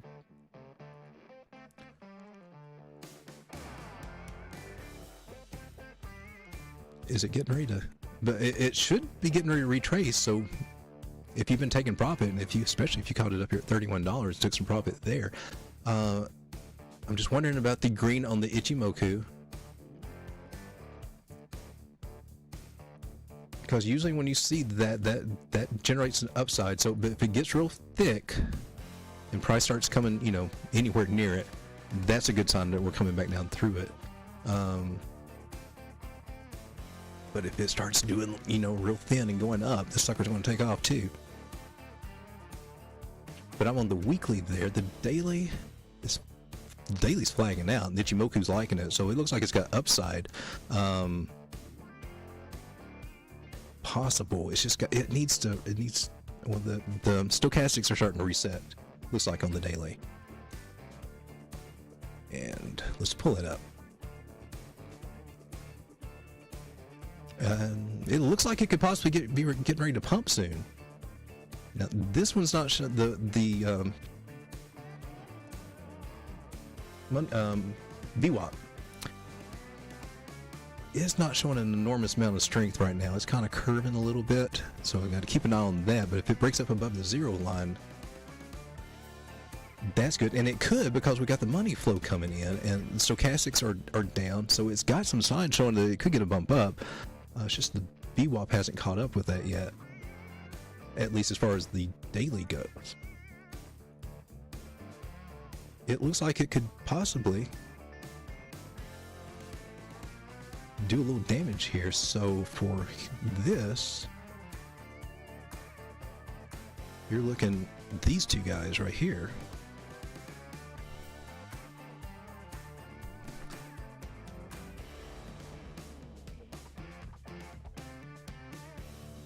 And of course the top that we had there too. Now let's draw our line.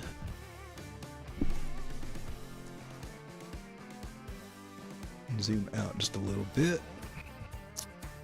And zoom out a lot. You got some parabolic movement here. And right here was the buy sign. That's when they crossed, the white crossed the 100 crossed the 200 right back here in November. That was the buy signal for that. That was the best time to get in. It's showing a lot of strength though, isn't it? So it looks like it's a slow and steady gainer, huh? You got an inverted head and shoulder. Got a measured move from this guy.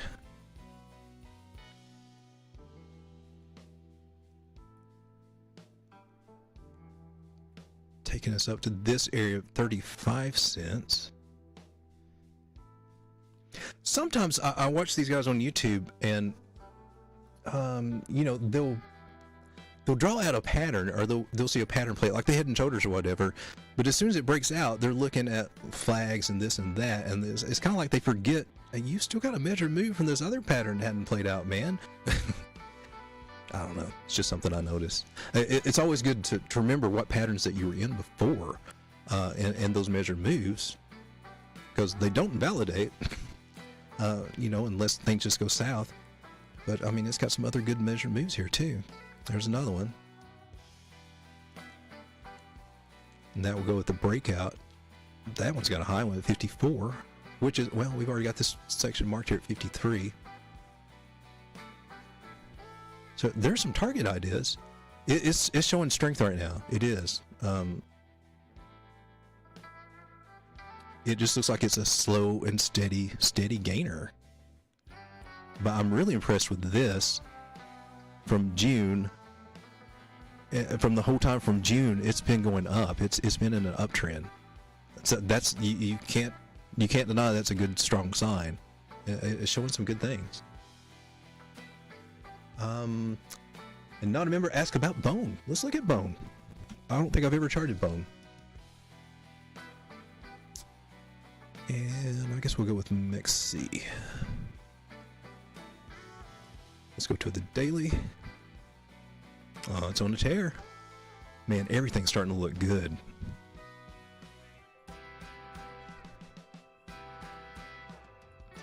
Unless they're doing something really sinister, just trying to get us all hyped up and then dump on us. It looks like some serious money has been coming in over this weekend. So that's a bit of a parabolic move. That's good. EMAs are looking excellent on the daily. Got some trouble here with the market cipher. It says it's going to get a little retrace. Stochastics are at the top. We got the red dot. The big key here is the money flow, and the green keeps coming in. And even though VWAP looks like it's taking a dive down, it will probably do something small like this and pop back in. That money flow is a big factor. And when we start seeing that getting green on the bigger time frames, that's usually always a good sign. And any kind of weakness that we see in a coin, any kind of pullbacks and things like that will not be as strong as what they usually are. So I would expect a pullback. And you are showing some divergence here. Now I'm on the 6 hour. Let's check out the 4 hour. So from this candle close to that candle close is going up, and then down here on the RSI, that is coming down. So that's some bearish divergence. So it's going to get a retrace. So I would draw Fibonacci from there. We do this from 2 different places. See which one lines up best. that one actually fits. Okay, from the bottom of this leg, considering this whole all to be a leg, one move. So I would be looking at the possibility it to retrace. If this is a really, really strong move, it's only going to come back to around this area at this 382 Fibonacci. It's about $1.02. So let's mark that. Let's mark it correctly. Right there. The 0.5, that's your typical retracement by Dow theory, and then the 618. But if it's a strong move, it'll get a bounce here at the 382.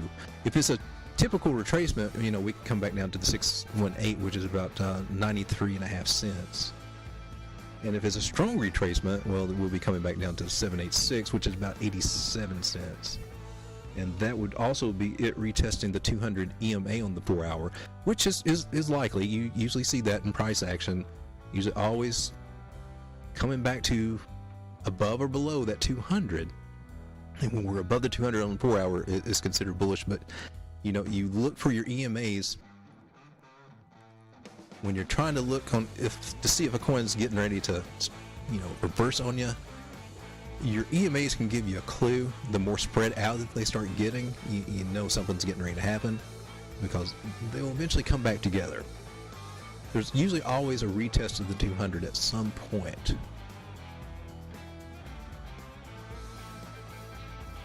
Let's go ahead and take that off. But yeah, as far as patterns and everything going, it's an upward, you know, rising wedge, which will break down. And you can even take the measure move from that. It's two different ones we could do. Let's take this one. That would most likely be it. Figure it breaks down, and that brings us down to about 96 cents. Just from that measured move. And that puts us, you know, pretty much, well, that would bring us into this 100 moving average. So I would keep these price points in mind if you wanted to, if you're trying to pick up more. And now as far as a target,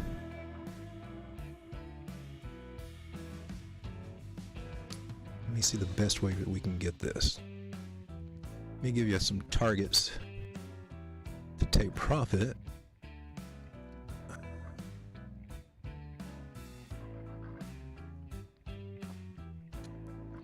Oh, look at these guys. Those are a little bit further off.